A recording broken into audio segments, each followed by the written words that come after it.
إن الحمد لله نحمده ونستعينه ونستغفره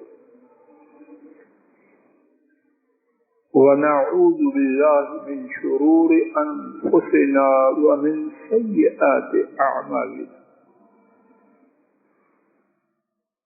من يهده الله فلا مضل له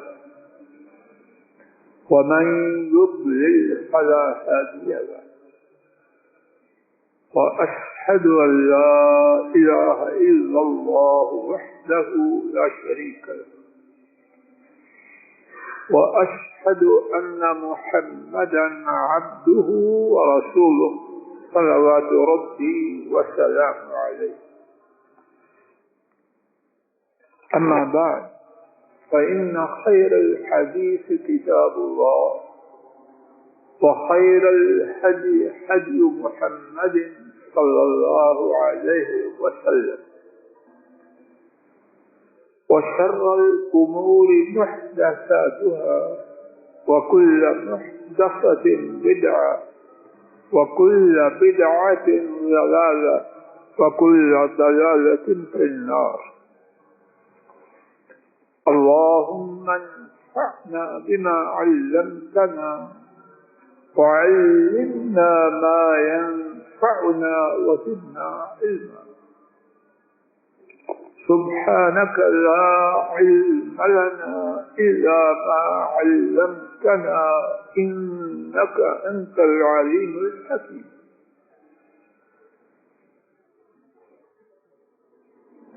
رب اشرح لي صدري ويسر لي أمري واحلل عقدة من لساني يفقهوا قولي.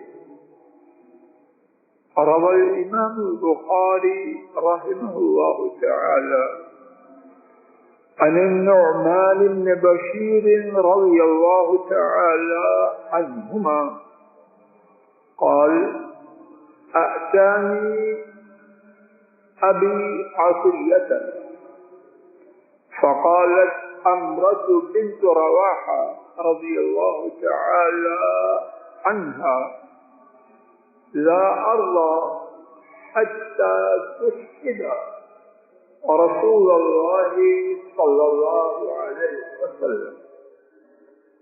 فأتى رسول الله صلى الله عليه وسلم فقال: إني أعطيت ابني من عمرة بنت رواحة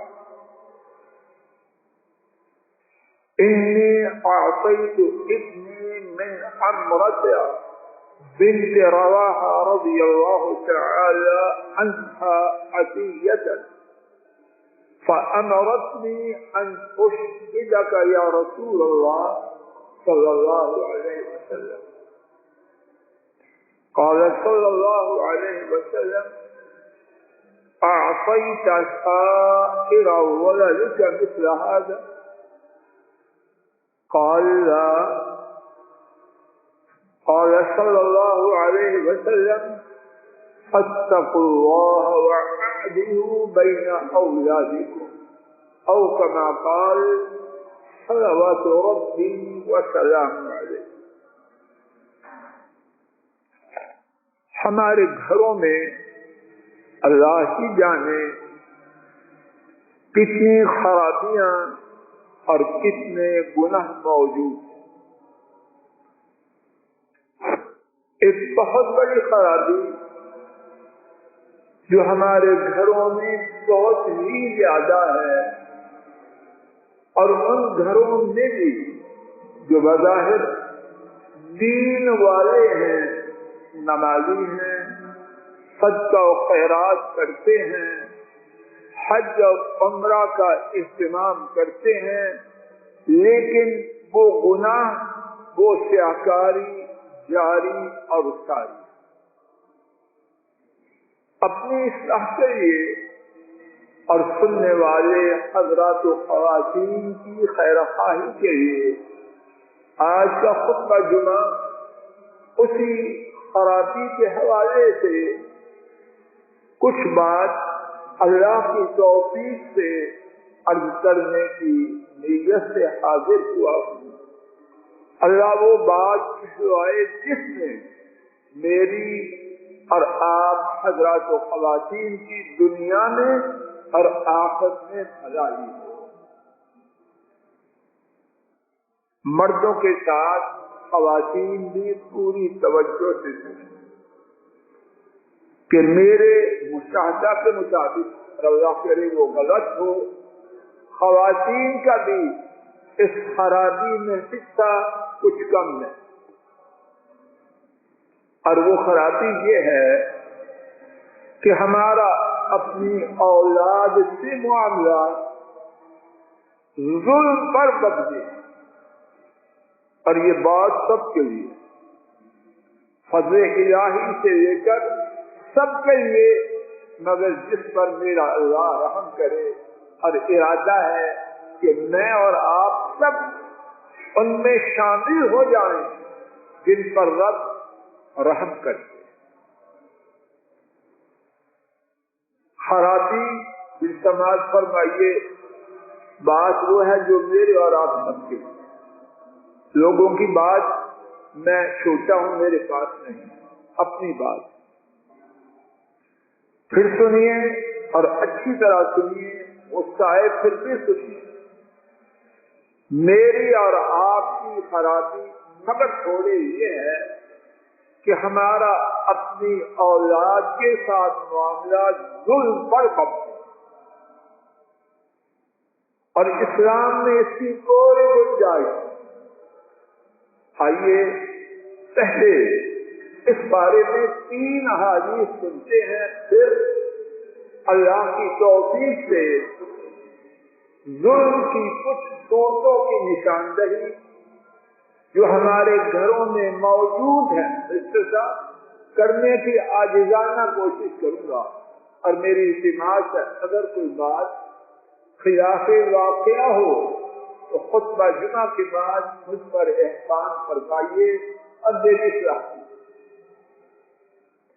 امام بخاری رحمہ اللہ نے اسے روایت کیا، حضرت نعمان بن بشیر یاد کر لیجیے رضی اللہ تعالی عنہما نے خطبہ دیا، اور خطبہ میں ارشاد فرمایا، میں نے رسول اللہ صلی اللہ علیہ وسلم سے سنا۔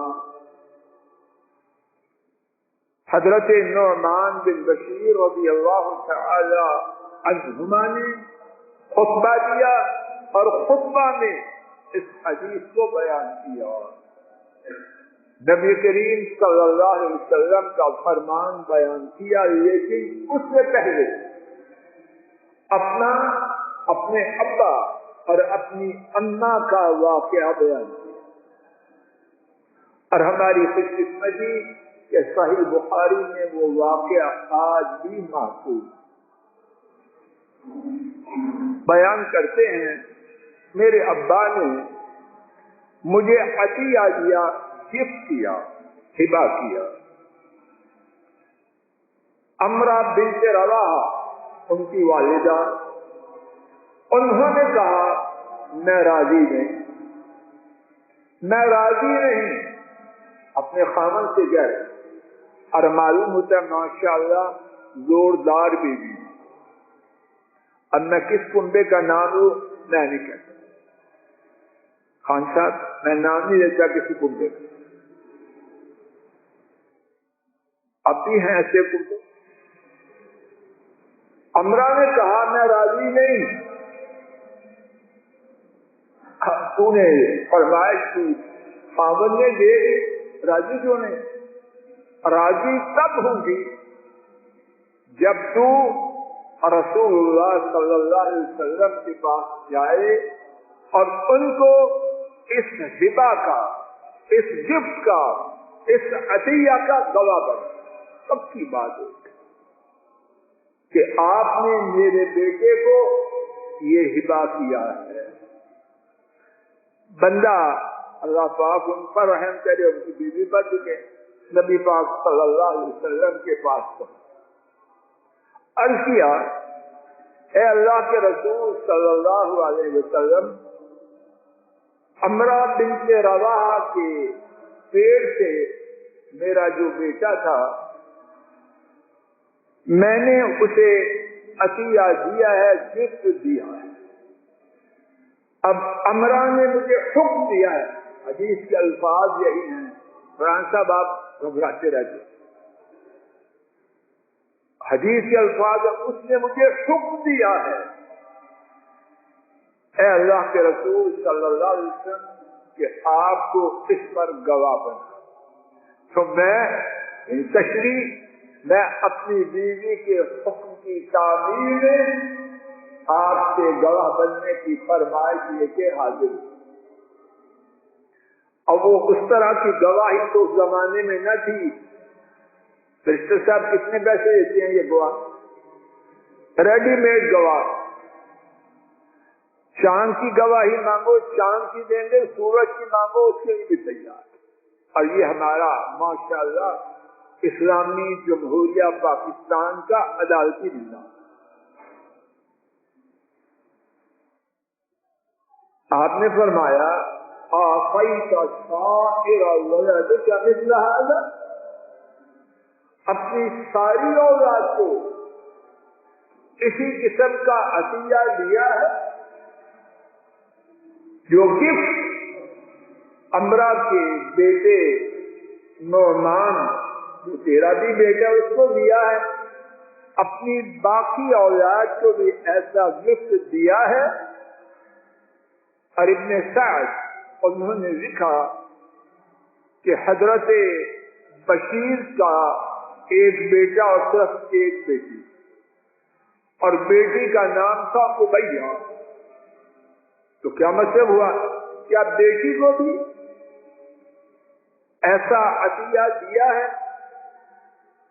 انہوں نے عرض کیا اللہ بیٹی کو تو نہیں دیا۔ آپ نے فرمایا فاتقوا اللہ، اللہ سے ڈرو، واعدلوا بین اولادکم، اور اپنی اولاد کے درمیان عدل و انصاف کرو۔ اور ایک دوسری روایت میں ہے نبی کریم صلی اللہ علیہ وسلم نے ان سے فرمایا فلا تشهدنی فإنی لا أشهد على جور، مجھے گواہ نہ بناؤ، میں ظلم پر گواہ نہیں بنتا۔ ایک اور روایت میں ہے نبی کریم صلی اللہ علیہ وسلم نے فرمایا فلیس یصلح ھذا، یہ ٹھیک نہیں، فإنی لا أشهد إلا على حق، میں نہیں گواہی دیتا مگر حق پر، یہ ظلم ہے، یہ ناحق ہے، میں اس پر گواہی نہیں دے سکتا۔ ایک اور روایت میں ہے آپ صلی اللہ علیہ وسلم نے فرمایا کیا تو پسند کرتا ہے کہ تیرے سارے بچے تیرے ساتھ اچھا سلوک کرنے میں برابر ہوں؟ کہا جی۔ تو فرمایا پھر میں گواہی کیسے دوں؟ میں آپ رک جاؤں۔ ابن سعد ان کے بیان کے مطابق ایک بیٹا اور ایک بیٹی، بیٹے کو دیا بیٹی کو نہیں دیا۔ محمد کریم صلی اللہ علیہ وسلم نے اس دینے کو کیا قرار دیا؟ ظلم۔ اس دینے کو کیا قرار دیا؟ ناحق۔ اور اس لین دین پر گواہی دی۔ جواب دیجیے حاجی صاحب، ڈاکٹر صاحب، کیا صاحب بچوں کو کیا دے رہے اور کیا اس کے ساتھ بیٹیوں کو برابر کا دے رہے؟ بہت بڑا احسان کیا، ہم نے جہیز دیا تھا۔ جہیز تو نے دیا تھا شیطان کے لیے، بیٹی کے لیے دیا دکھاوے کے لیے کہ پتہ چلے یہ ڈاکٹر صاحب ہے، پتا چلے چودھری صاحب ہے، خوف ہے اس دیش پر، اور وہ بیٹی کے کس کام کا ہے؟ وہ فوت ہوگی واپس لے لے، زندگی بھر کتنی بیٹیوں کا جہیز ان کے لیے عذاب بنا رہنے کے لیے جگہ نہیں، اب خود رہے یا جہیز کو سنبھالے، اور باپ نے اس کے لیے تو دیا ہی نہیں، اس کے دینے کا مقصد اب پتہ چل گیا۔ اسی حوالے سے ایک دوسری حدیث شریف سنیے، امام سعید بن منصور اور امام بہقی نے حضرت ابن عباس رضی اللہ تعالی عنہما سے روایت کی، نبی کریم صلی اللہ علیہ وسلم نے فرمایا سبو فی اولادکم، سبو بین اولادکم فی العطیہ، گفٹ کے دینے میں اپنے اولاد میں برابری کرو، اور اس کے بعد سنیے وَلَوْ كُنْتُ مُفَضِّلًا أَحَدًا لَفَضَّلْتُ النِّسَاءَ، اگر گفٹ میں، عطیہ میں کسی کو کسی پر فوقیت دینا ہوتی تو میں کن کو دیتا؟ میں عورتوں کو دیتا، بیٹیوں کو دیتا، بیٹوں کو نہ دیتا۔ یہ نبی ہمارے ہیں یا کن کے ہیں؟ محمد رسول اللہ صلی اللہ علیہ وسلم ہم کہنے والے ہیں یا کیا کہتے ہیں؟ رسم و رواج رسول اللہ یا بیٹے رسول اللہ یا محمد رسول اللہ صلی اللہ علیہ وسلم کن کو رسول مانتے ہیں؟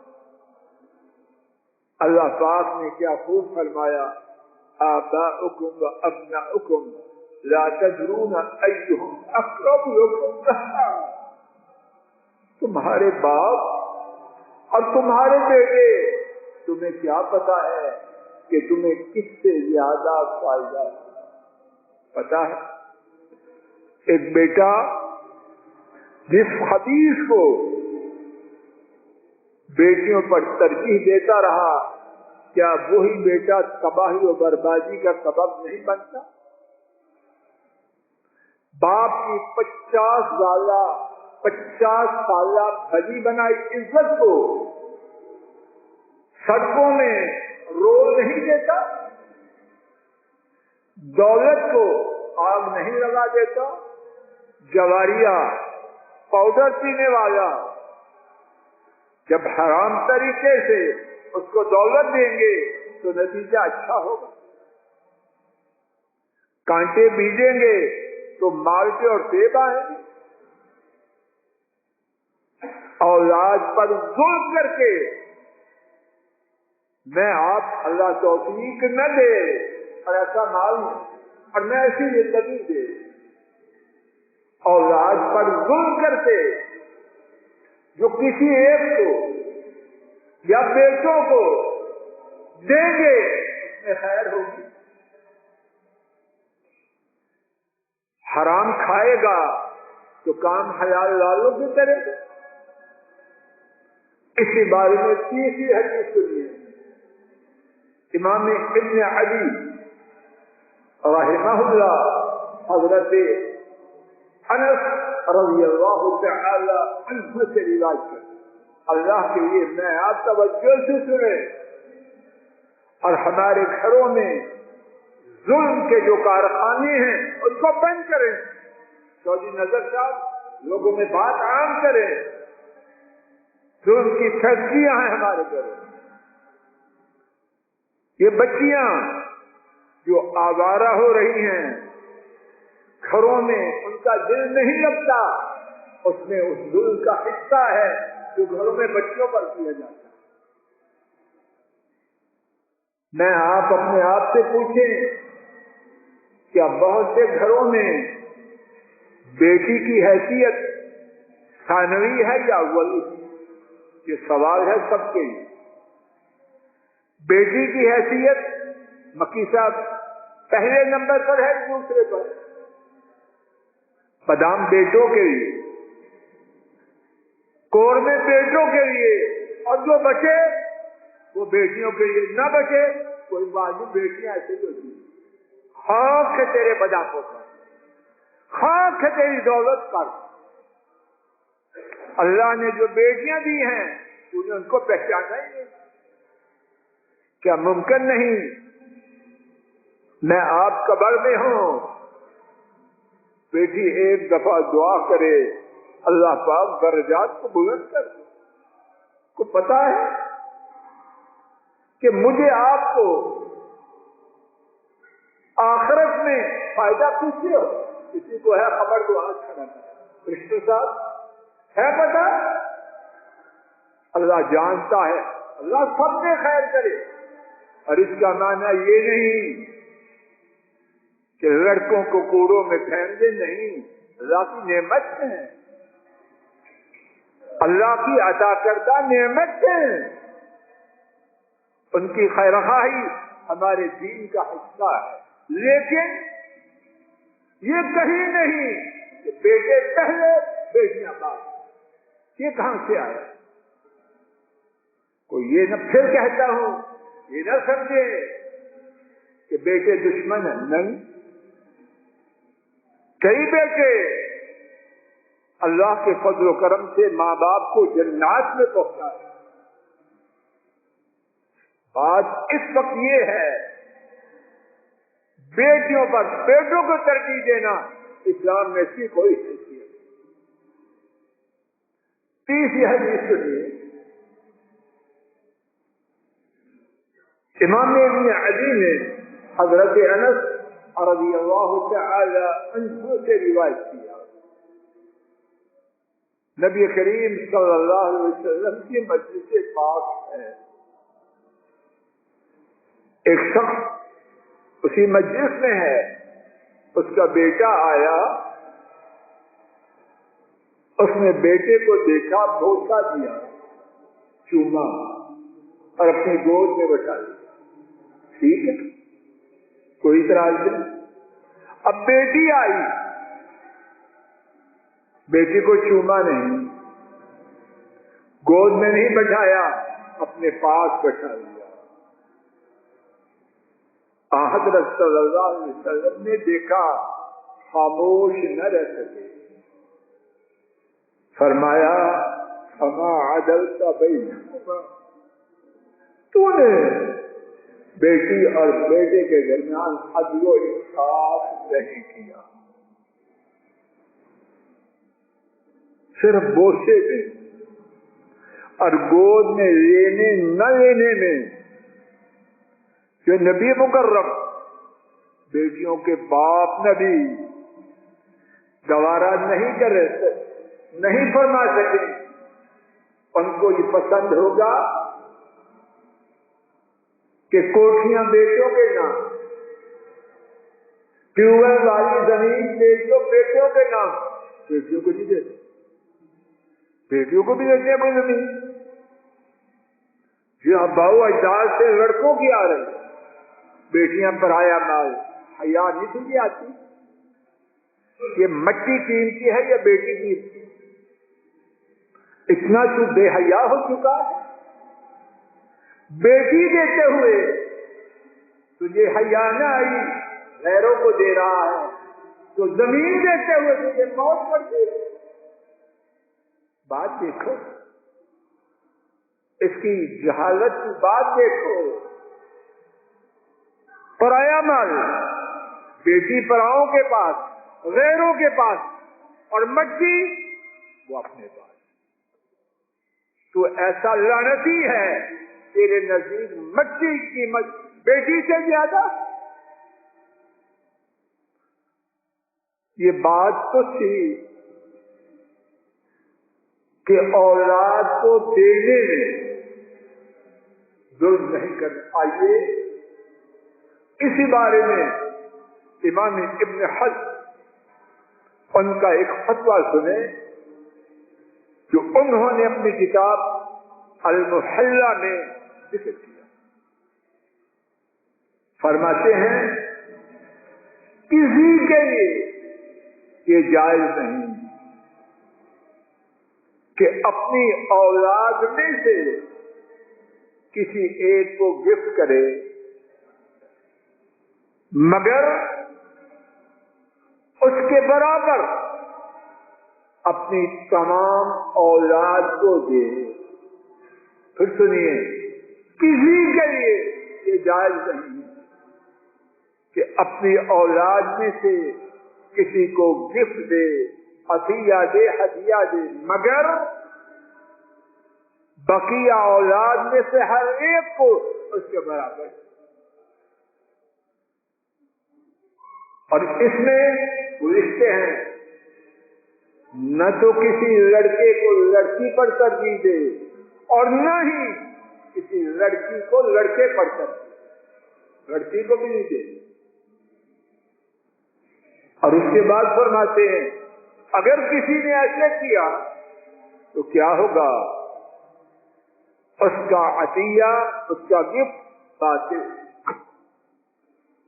اسلامی ریاست میں اس کی کوئی حیثیت نہیں. اور فرماتے ہیں لازماً اس کا دیا ہوا گفٹ منسوخ ہے. اسلامی ریاست میں اس کو باقی رکھنے کا کوئی حق نہیں. اسی بات کا ایک اور افسوسناک پہلو وقت ہو چکا ہے.